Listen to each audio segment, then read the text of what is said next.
Welcome to Deloitte's Debrief Tax Web Series in Asia Pacific. Our webcast today is from our transfer pricing series and is titled Fintech in Asia Pacific, Tax and Transfer Pricing at the Intersection of Technology and Financial Services. My name is Samuel Gordon, and I'm a tax partner based in our Deloitte Japan Tokyo office. I have the pleasure of hosting today's webcast. I have two speakers with me today, Matthew Levitt and Luke Tanner. Matthew is a tax director based in the Deloitte Singapore office. Luke is a tax senior manager based in the Deloitte Japan Tokyo office. You may access our bios on the right side of the screen. Before I introduce the agenda for today's webcast, I'd like to take a moment to highlight some of the features of our webcast console. First, all users are on listen-only mode.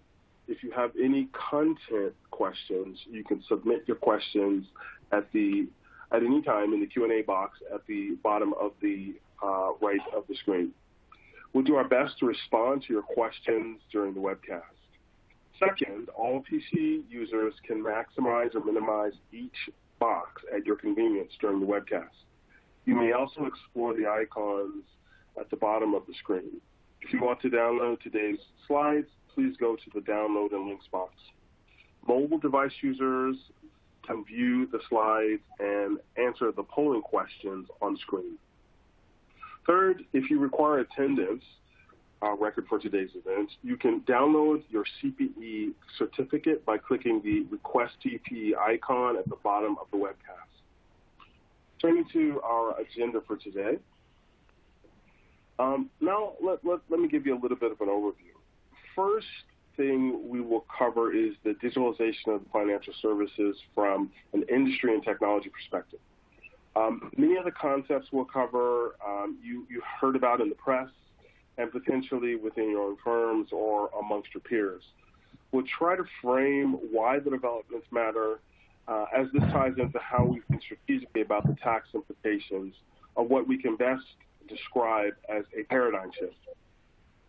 Second, we will cover the Fintech paradigm shift in tax management.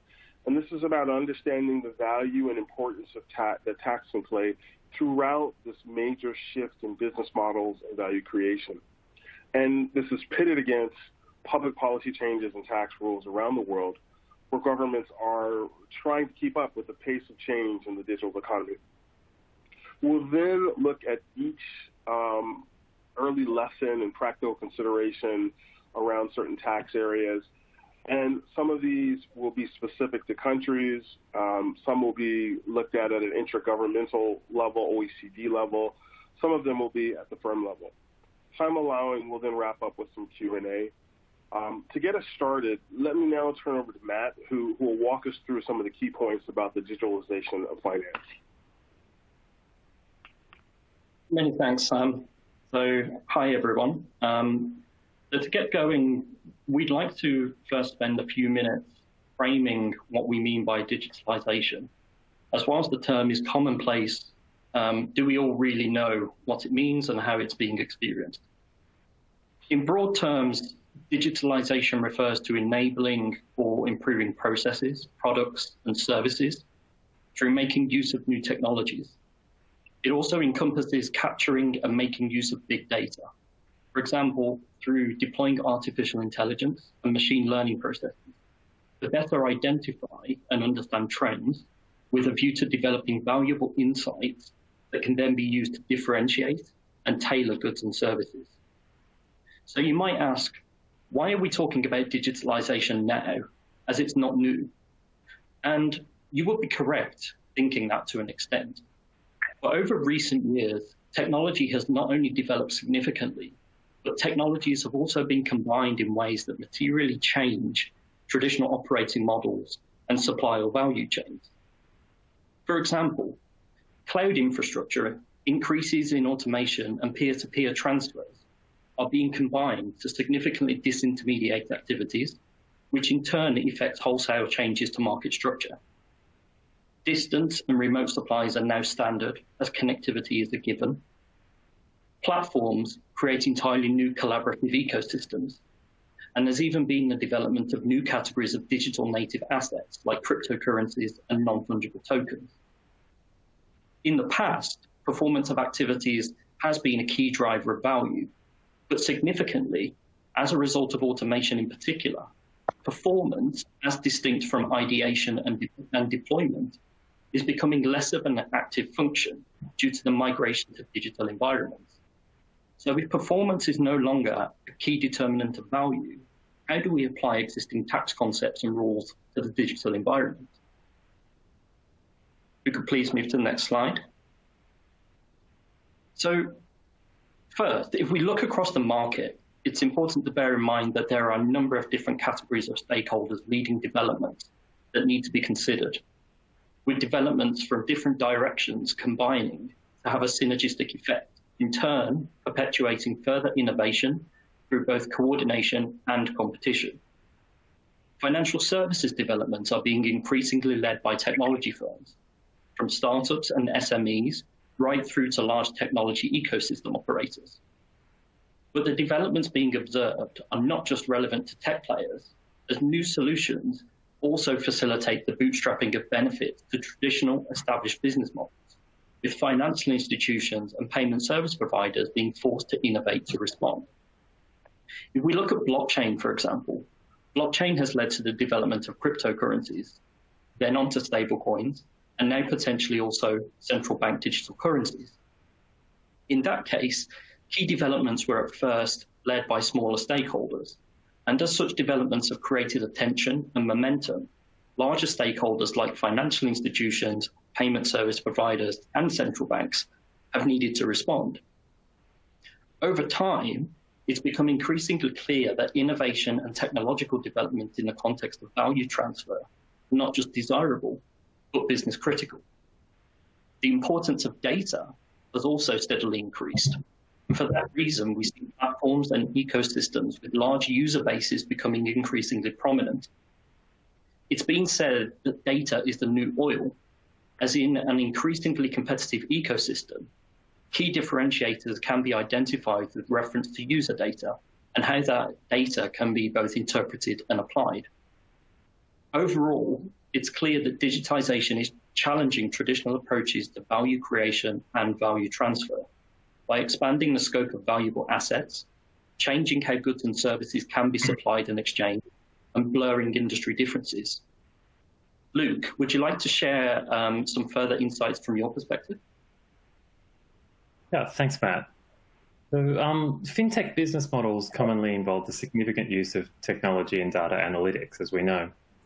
And this technology and data often replaces or automates activities that would be undertaken by people in a traditional financial services business. Specific business models and the extent of the use of technology vary within the market.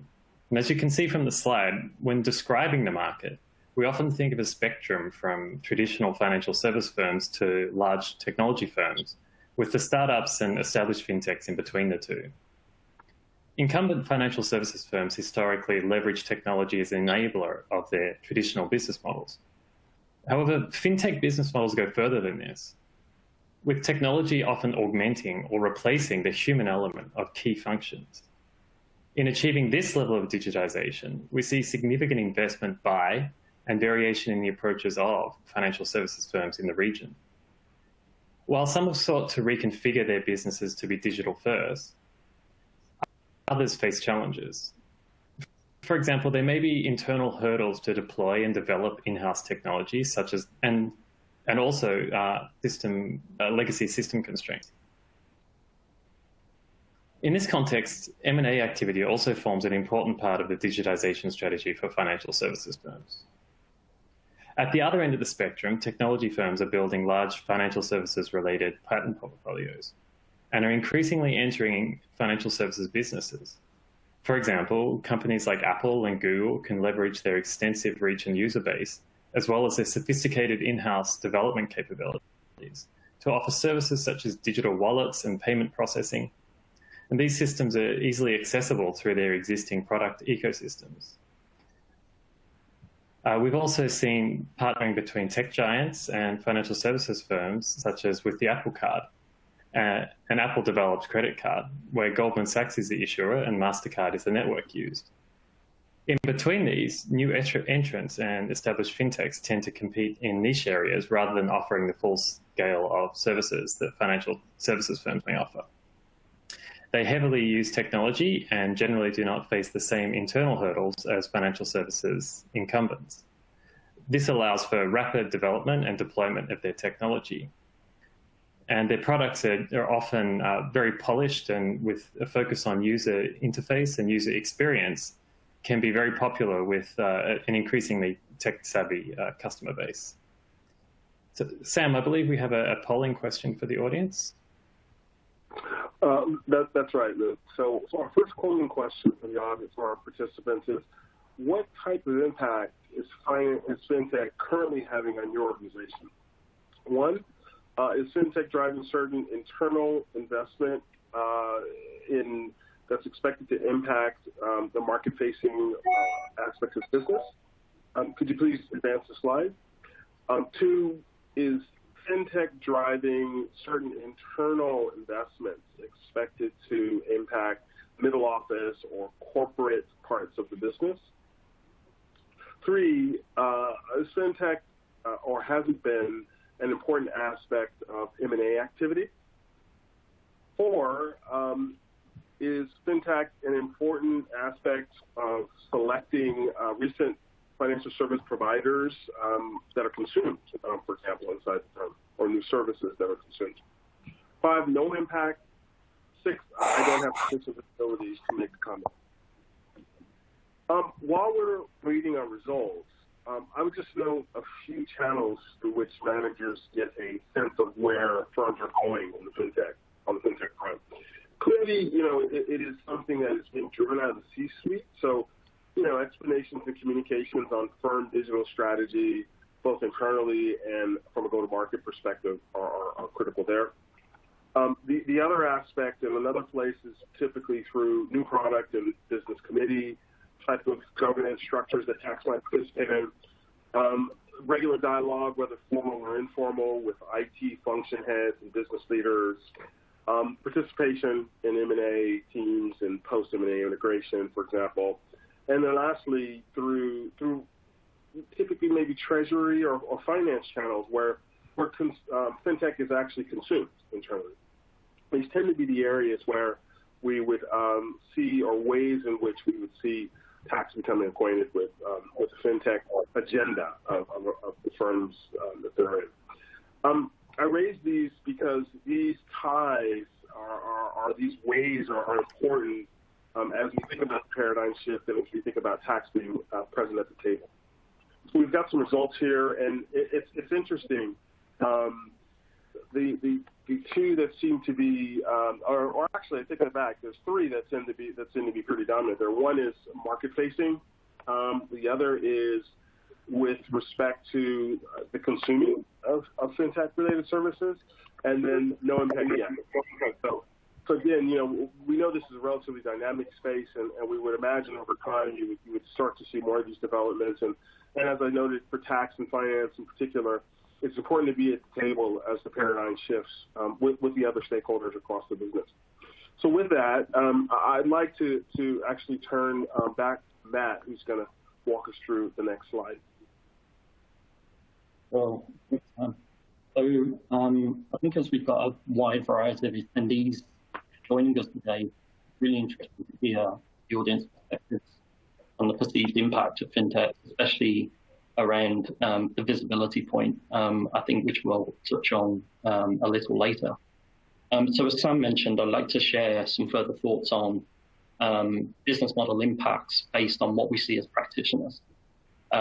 Key trends that we see are that the roles of market participants are changing due to the blurring of industry lines, which not only increases competition, but due to the development of challenger operating models, impact both revenue generation opportunities and more fundamentally potential sources of revenue.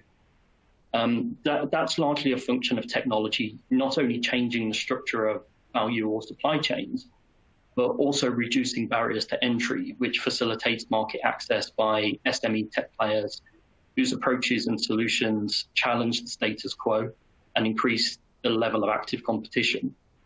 Also, disintermediation and the growth of platform ecosystems creates new categories of market participants. For example, ecosystem orchestrators, and further reduces barriers to entry as stakeholders are able to leverage platform infrastructure to quickly and cheaply access customers and compete more easily. That's leading to a greater focus on customer personalization and an increasing focus on user experience. As such, user enablement and experience is increasingly becoming a key factor in value creation and realization. Now, such changes materially impact the relative importance of business functions. So how are such developments affecting financial services? One key impact is that value transfer is, to an extent, being relegated to a secondary function. For example, when purchasing food using Deliveroo or hiring a taxi using Uber, how present in the user's mind is the manner in which payment is made? Payment and settlement services are critical functions, but they're practically reduced to routine back-end activities. Now, such dynamics require incumbent financial services market participants to adapt, which is in turn prompting active changes to financial services products and functions.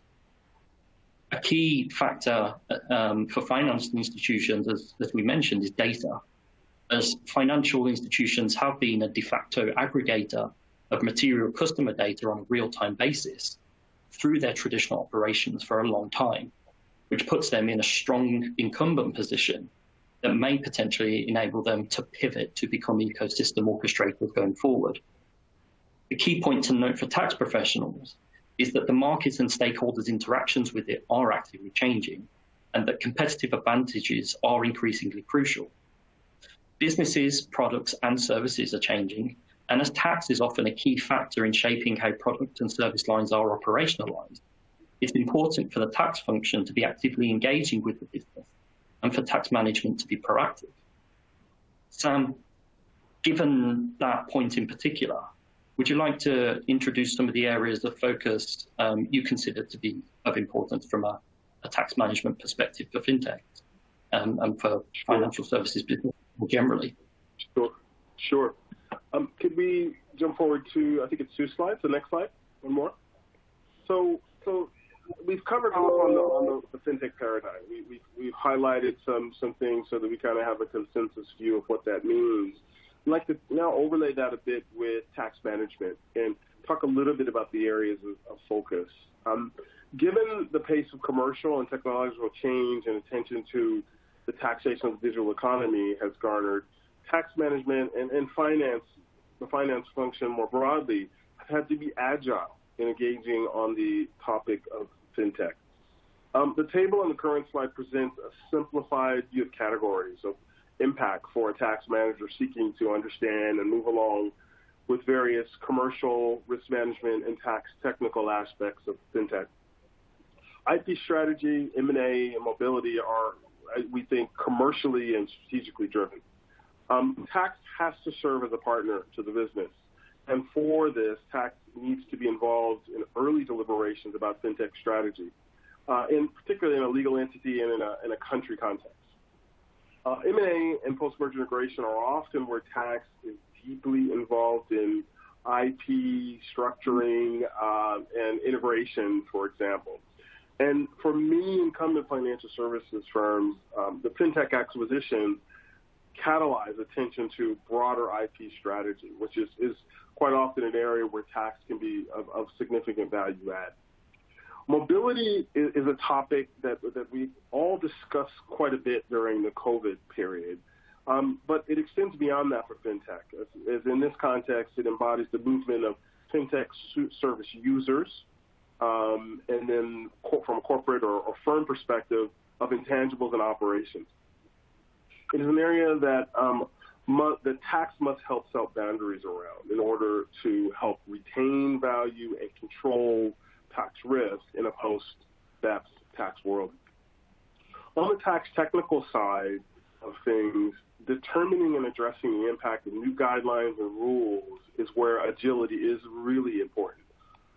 Hopefully, we can provide you context for weaving together recent intra-government indicators and country indicators of tax policy change that must be tracked and addressed.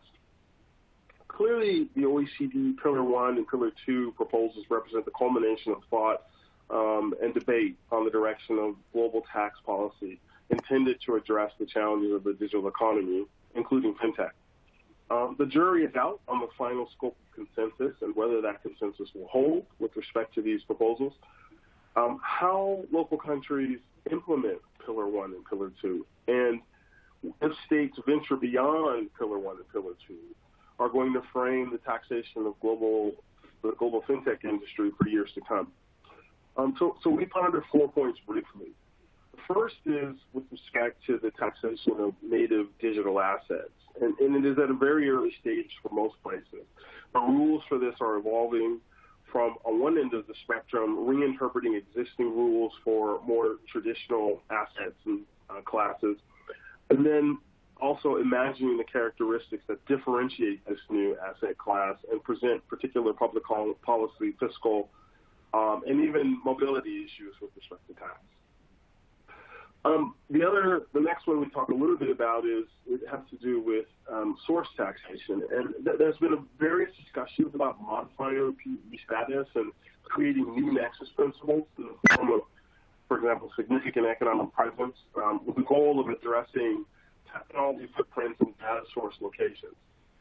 Obviously, as part of the Pillar 1 and Pillar 2 discussions and proposals, this has formed one of the drivers as to the scope and breadth that has been incorporated into that proposal. But the ideas will continue to be out there, so we may see them take other forms in terms of how permanent establishments, in particular, are looked at going forward. There's been a lot of refitting of indirect tax regimes for the taxation of digital supplies. These have been legislated or are being considered and are being reconsidered now in lieu of Pillar 1 and Pillar 2. This is an important area to overlay as Pillar 1 and Pillar 2 go forward. Equally, measures like the U.S. GILTI tax and the U.K. and Australia's diverted profits tax, their appeal, how they're integrated, and their broader use with respect to Pillar 1 and Pillar 2, and really how and if other countries will replicate these types of things going forward will be important elements of how the world weaves together a global tax policy and a global tax regime around fintech and the digital economy more broadly. These and other changes to tax technical areas should form part of the tracking list that would be part of the firm's broader pivot to investment in fintech. And educating the business around these tax technical points, particularly those that affect business planning and structuring and have a big impact on after-tax return on investment in technology and new operating models, should be a high priority. Can you walk us through sort of what I think of as a firm-level scenario where the practical aspects of the areas I mentioned above are taken into consideration? Thanks, Sam. Yeah, I'd be happy to.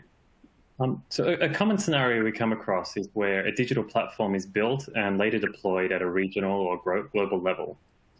In doing this, development activities may take place in the headquarter country or a regional hub. In the APAC region, this may be, for example, Australia, Singapore, Hong Kong. Routine aspects of the development may be undertaken on a contract basis by service centers in lower cost jurisdictions in the region, such as India or Malaysia. In rolling out the platform, the business units in each country may perform some localization for their jurisdiction. For example, this may be for language, local customs, or other characteristics of the market. We see this a lot in Japan and also other countries in the region. But in addition, when rolling out, people from the headquarter or hub country may temporarily relocate to the market jurisdiction to oversee the rollout. In this example, typical tax considerations may include the availability of tax or government incentives in the development locations, for example, R&D tax credits. As these incentives can have a direct positive impact on cash flow, this issue is often high on the agenda for our clients, particularly for startups. Another high agenda item is withholding tax and transactional taxes, including those on intercompany payments. This may include VAT or GST and other indirect taxes. And as these imposts can often represent a cash cost, efficient management is key. Also impacting cash flow is the availability of tax deductions for costs associated with platform development. As fintechs tend to have relatively high capitalized costs for their development, assessing whether some can be deducted immediately can have a large impact for the fintech. From a transfer pricing perspective, it's important to ensure that the pricing model is aligned with value creation. This can involve issues such as IP strategy and planning, which I'll speak to later in the session. In addition, given the potential for the rapid growth and expansion for successful fintechs, ensuring the TP model is both flexible and scalable is of value for new and expanding businesses. This, of course, requires early planning. In scenarios where people relocate to the market locations for a hands-on oversight of the rollout, depending on the time spent in country and the activities undertaken, permanent establishment and individual tax issues may arise. Being aware of these and managing travel accordingly can help mitigate these risks. And finally, the developing issues that we've mentioned around the digital economy should be kept in mind, such as digital services tax, equalization levies, and so on. And we're going to speak through some of these common considerations during the remainder of this presentation. Before doing so, we have another polling question for the audience. Sam, can I move over to you to present the polling question? Sure. So the next polling question is, what is the main fintech-related tax management role the tax function currently plays in your organization? Response number one, educating the business, stakeholders, and other tax team members about the potential tax implications of fintech changes. Two, partnering with the business on value-enhancing and value-sustaining measures that involve tax. Addressing tax risk management. Three, addressing tax risk management issues in the context of fintech-driven commercial and operational change. Four, tracking and commenting on changing digital taxation environment at the OECD or country level. And then last, I don't have sufficient visibility to be able to comment.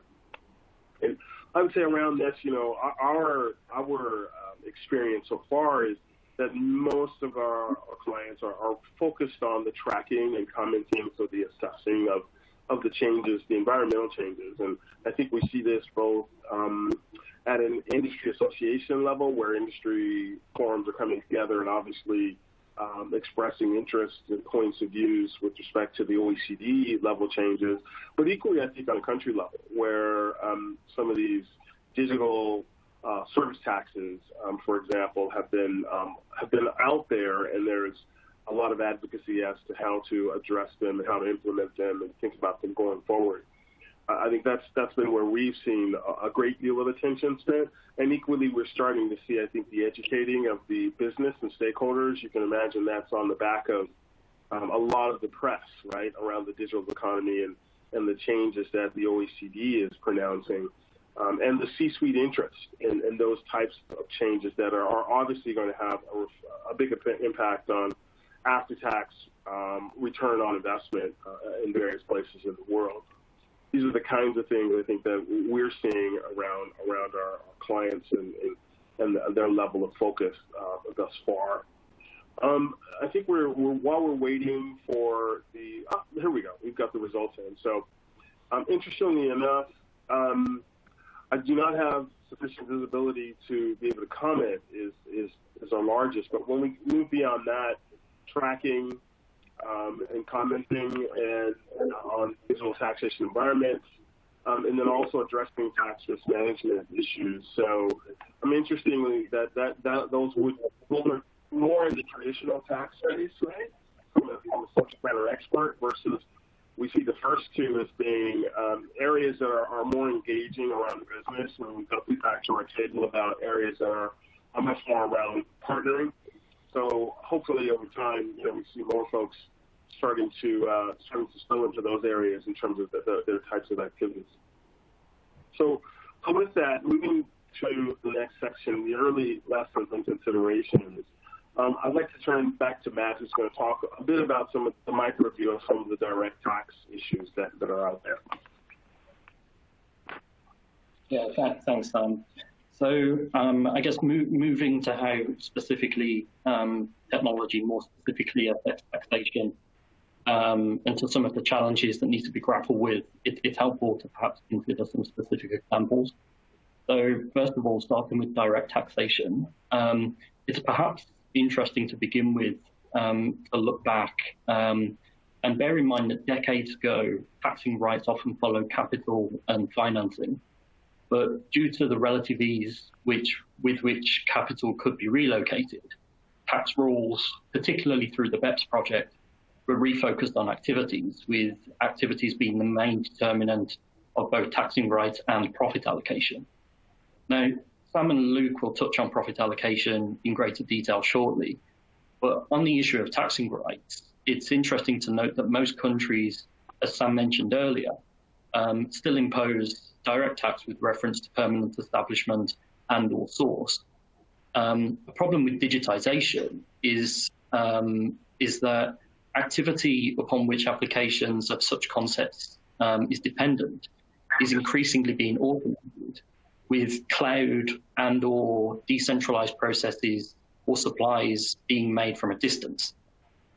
So if we take Singapore's charge to income tax as an example, income is subject to income tax in Singapore if, firstly, it has a Singapore source, or secondly, if it has a foreign source and is received in Singapore. But how is one to identify the source of income when key activities responsible for revenue generation are executed in a wholly automated manner on a decentralized network? Now, the only way to identify a singular location in which such activity occurs or in which value exists is to effectively disregard the automated activity and the types of activities that traditionally have been considered to be key income generating functions, and to instead refocus the analysis on real world activities. For example, through focusing on DEMPI functions, which Sam and Luke will comment further on. In such case, key determinants of value would be things like design and strategy, coding and management decisions relating to things like deployment and governance. However, as connectivity has significantly increased, so has mobility. And it's now just as easy for personnel to relocate and engage in relevant functions from any particular location as it was to relocate capital sources of financing in the manner in which it was 30, 40 years ago. So that begs the question as to whether direct taxation is the best approach to taxing relevant activities. That, notwithstanding recent and ongoing developments like BEPS Pillars 1 and 2. So the material point here to note is that traditional tax concepts, including concepts that were still looking at deploying through initiatives like BEPS Pillars 1 and 2, often don't fit to the challenges arising in a digital environment.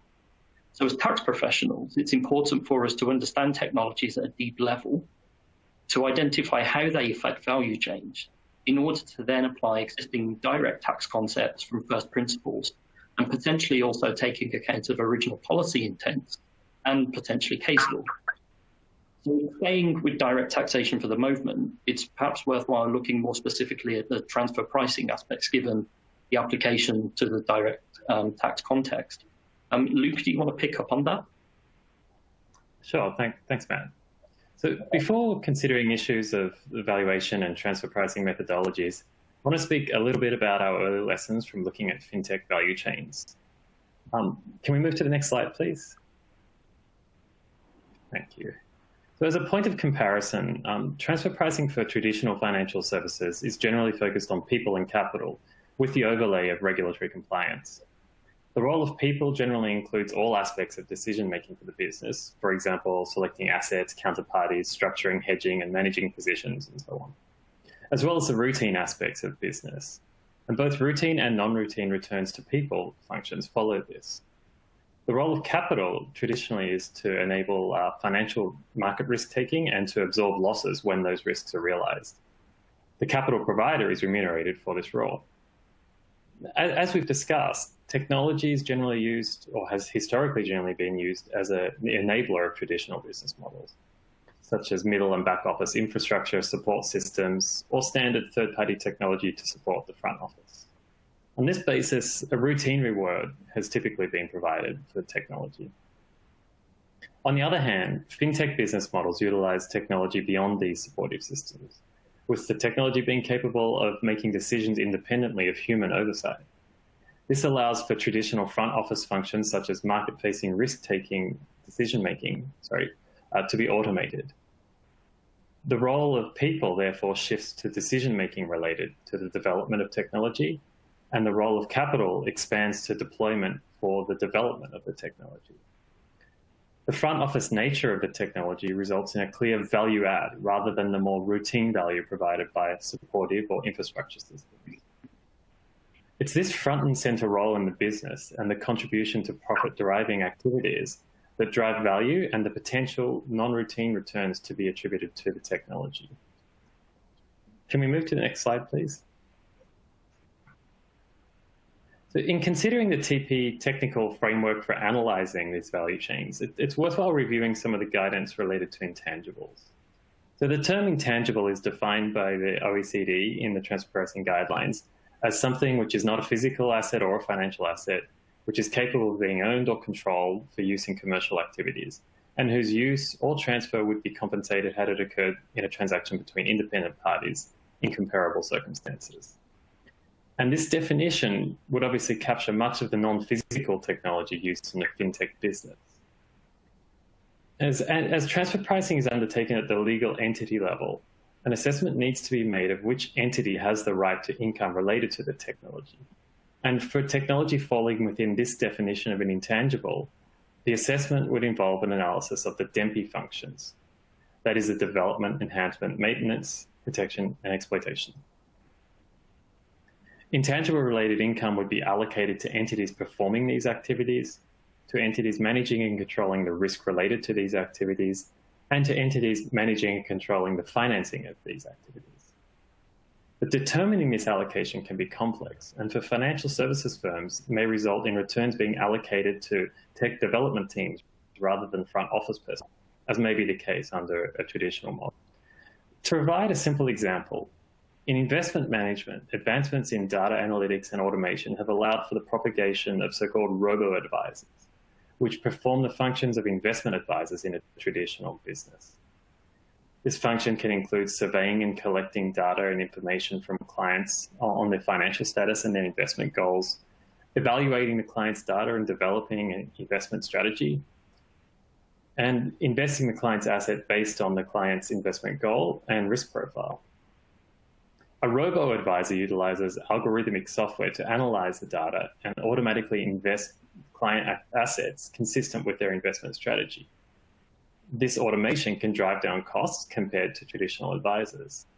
From a transfer pricing perspective, under traditional models, the location of the human investment advisor would be a key factor for a transfer pricing outcome. However, for robo-advisors, the location of management and control of the DEMPI functions which led to the technology is a key factor. This location would often differ from that of the traditional investment advisor. Sam, I've referred a couple of times to the importance of data and data analytics to common fintech business models. Would it be possible for you to explain how data is treated from a transfer pricing view of the world? Sure, Luke. If I had to sum up one of the key takeaways from our comments on the technology elements of fintech, is that it allows for a collection of richer and broader data on a real-time basis, which then can be used for various types of decision-making given the analytical power that firms have at their disposal. For tax and transfer pricing, this raises an important question about the data and how it is viewed from a tax perspective. With that in mind, let's walk through a few of these questions on the screen. Next slide, please. So the first question is, does data have value? Clearly, it does have some value, but the point I think we would make is data alone arguably is less valuable than data with the right analytics and tools. And as Luke noted out, for TP purposes, we ultimately are guided, because it's not physical asset type of thing, we ultimately are guided in one way by the definition of intangibles that was listed or discussed on the prior slide. for plotting the value of data when determining intercompany pricing. Next question is data source location important? And I think this gets to some of the points that I made earlier, and also that Matt made with respect to direct taxation and the issue of nexus and source.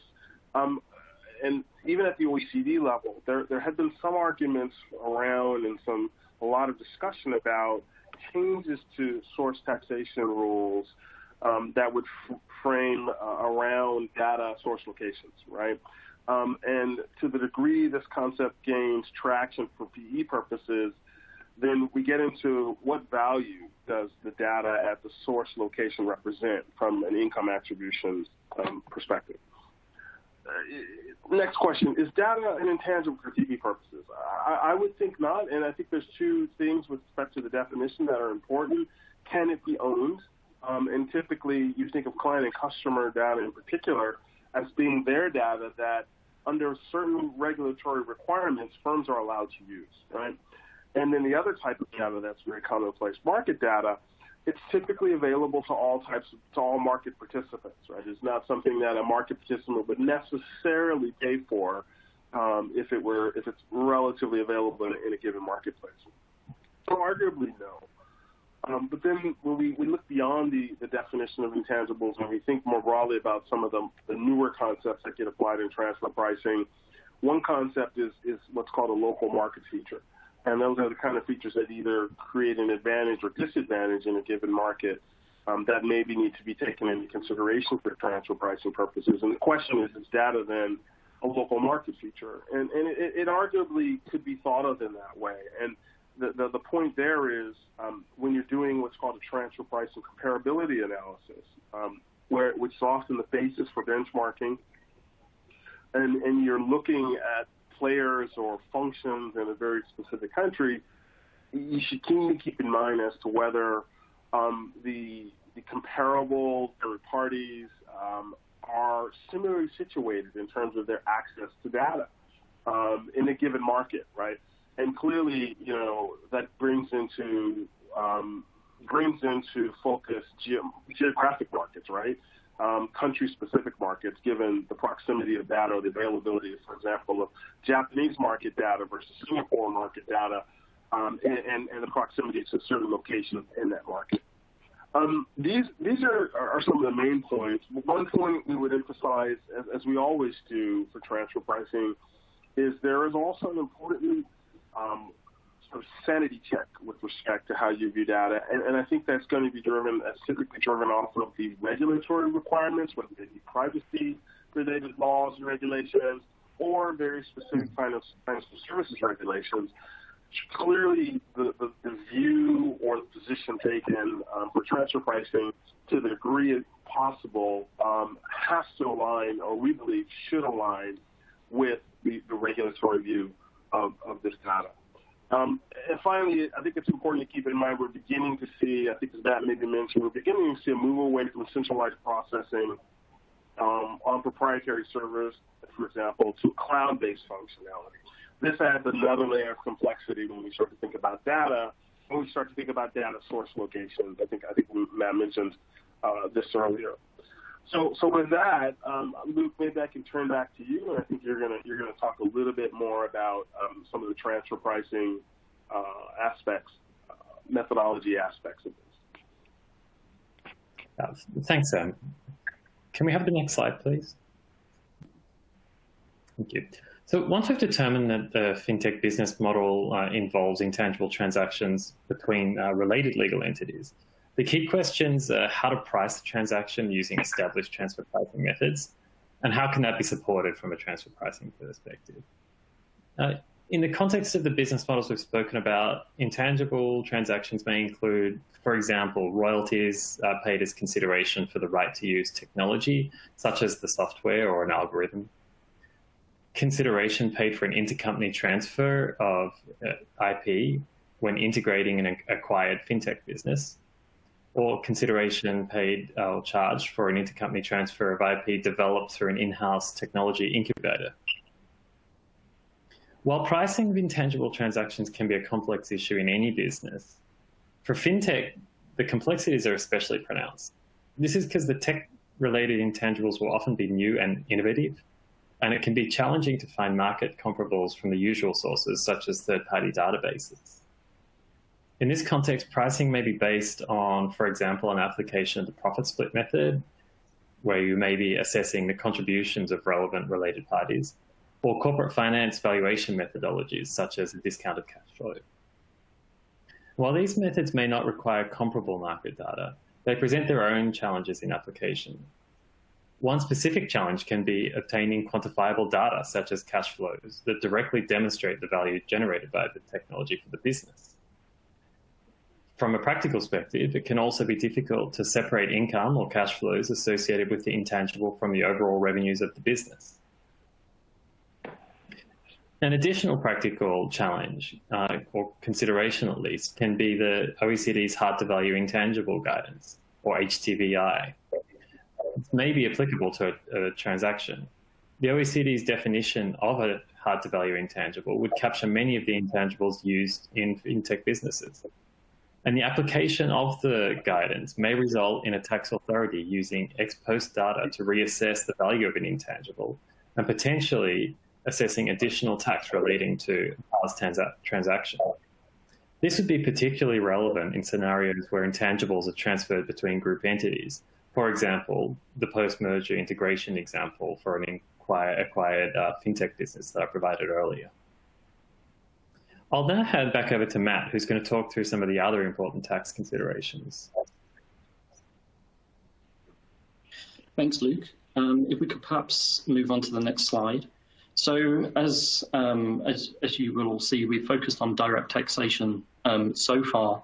And I think it's fair to say that whilst direct taxation of fintech-related developments and activities based on existing concepts might be difficult, from what Sam and Luke have explained, it's not impossible, but it does, I think, need a deep grasp of all of relevant factors. And I think ultimately, from a policy perspective, a key question will ultimately be whether the outcomes produced are acceptable to the international community. So if we look at recent developments like BEPS Pillars 1 and 2, it's clear that key members of the international community consider previous BEPS developments not to go sufficiently far to address BEPS concerns. And it should be apparent from some of the things we've been talking about that tech developments put current rules under further pressure. So accepting that remote and decentralized operating models and distant supplies are becoming increasingly normal, it's perhaps interesting to ask whether indirect tax could provide a solution. Now, that idea isn't entirely new, as it's something that the OECD had considered in the original BEPS 1 action report, though its focus on through its focus on the destination principle for cross-border supplies of services and intangibles, with VAT or GST collected via a reverse charge for business-to-business supplies and overseas vendor registration requirements for business-to-consumer supplies. Now, whilst indirect tax could be well suited to address taxation of some tech and fintech applications, if relevant rules are expanded to cover such applications, it will be critical for tax professionals to be engaged in product and service design processes to help ensure that the indirect tax process requirements are taken into account to ensure compliance. As the cost of bootstrapping tax functionality, if that were done at a later stage, would likely be both complex and costly. Other measures tax professionals need to be mindful of are things like attempts to impose withholding taxes on embedded royalty type arguments, and the potential for implementation of targeted measures which intend to address perceived base erosion and profit shifting through creating new taxing rights and or through denying deductions. And there we're thinking things like India's equalization levy, the UK's diverted profit tax, and even the US's guilty sort of rules. Overall, a key conclusion from looking at specific tax issues is that it's becoming increasingly important to identify upfront and subsequently manage both tax risks and compliance processes, not only as matters of good governance, but also because tax costs ultimately directly impact commercials and pricing. Could move on to the next slide, please. So to finish up, before we move to Q&A, we would like to share some key conclusions from our view of some of the material market developments. First, it's clear that financial services is no longer the exclusive realm of financial institutions. Financial services industry barriers are becoming increasingly blurred, and competition in the context of traditional financial services is increasing due to increasingly innovative technology-based solutions. However, there's often a high degree of complexity in new operating models due to the dependency upon esoteric technological functions and the relative importance of technology to products and activities.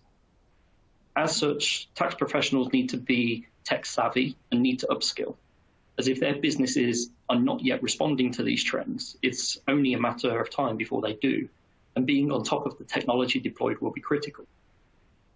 Understanding technological development at a deep functional level is key, particularly as it will often be necessary to go back to first principles, case law, and policy intents to determine tax outcomes. In addition to that, we might also see further activity and scrutiny from an international perspective as countries start to realize that existing tax concepts, not in all cases, are fit for purpose for these types of applications. We all know that structured, diligent tax analysis takes time, and that's even more so the case when tax legislation was never designed to take account of challenges increasingly being experienced. So it's therefore important for the tax function to be involved in the planning, design, and implementation process, and M&A and post-acquisition planning end-to-end, which will likely require stakeholder engagement and internal education.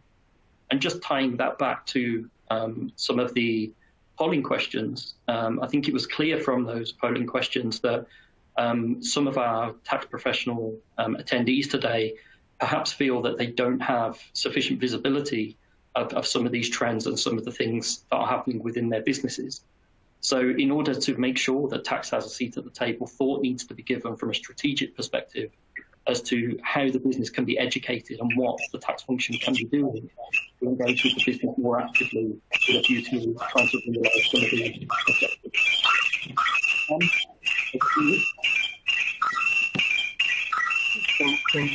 Thanks, Matt.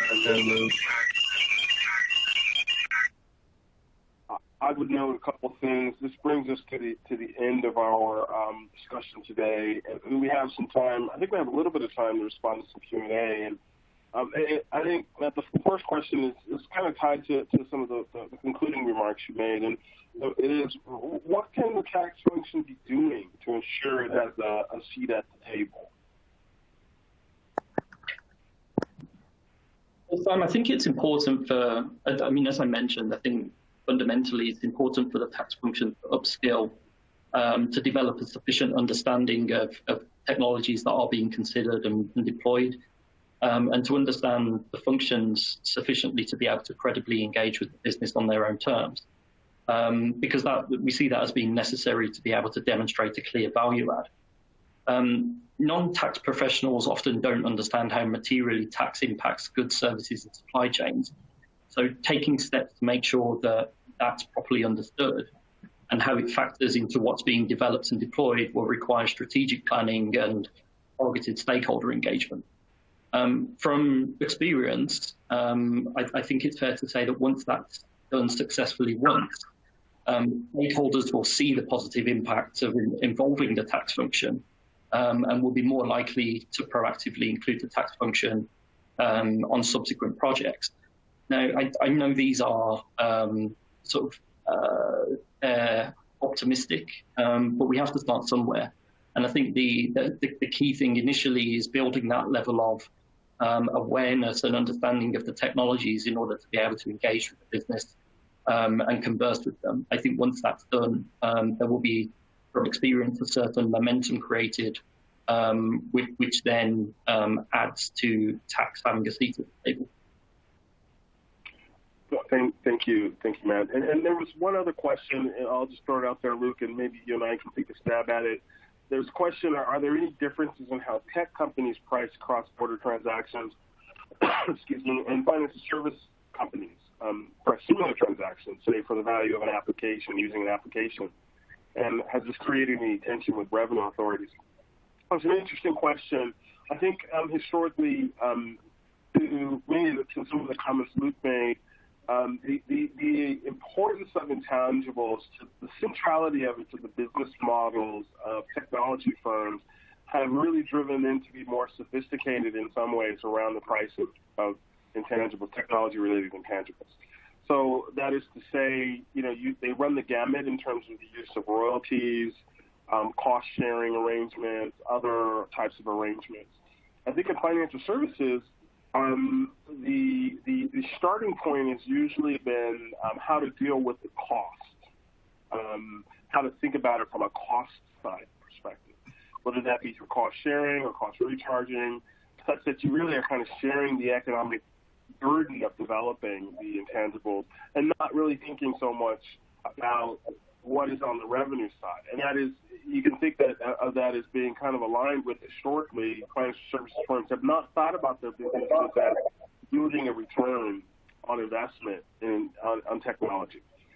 We think going forward that's likely to change to the degree you're talking about high value added IP, and equally given the acquisitions and quite often fintech acquisitions, the value is significantly concentrated in the intangibles.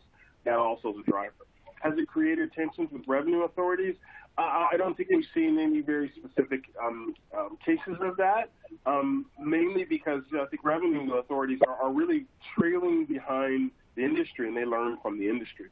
I think there's no real. I don't think that has been much point of comparison across the two sectors that we're talking about.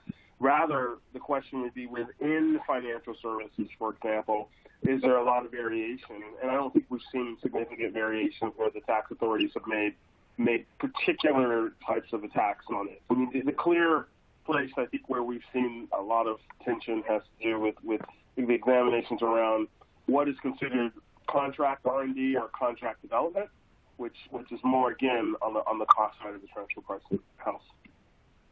I hope that addressed that question. So I think we've come to the end for today, unfortunately. And so Matt and Luke, I'd like to thank you, and I'd like to give a special thanks to all of you who are able to join us. We'd like to encourage you to fill out this short survey that will pop up on your screens momentarily and tell us what you think about today's program. If you joined us late, please note that this presentation will be archived for future viewing. If you feel that others would benefit from this webcast, please share the webcast via the share this icon or have them visit the Debrief website. We'll respond to all of your questions submitted during the webcast in a couple of weeks.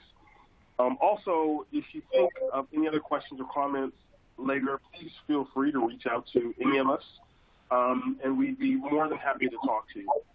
And please don't forget to tune in to our next scheduled webcast from the Transfer Pricing Series on the 23rd of September, titled 4 Years of India GST, Key Developments in the World Ahead. At last, from all of us at Deloitte, thank you for your participation in Deloitte's Asia Pacific Tax webcast today. Goodbye. Thank you. Goodbye. Thank you.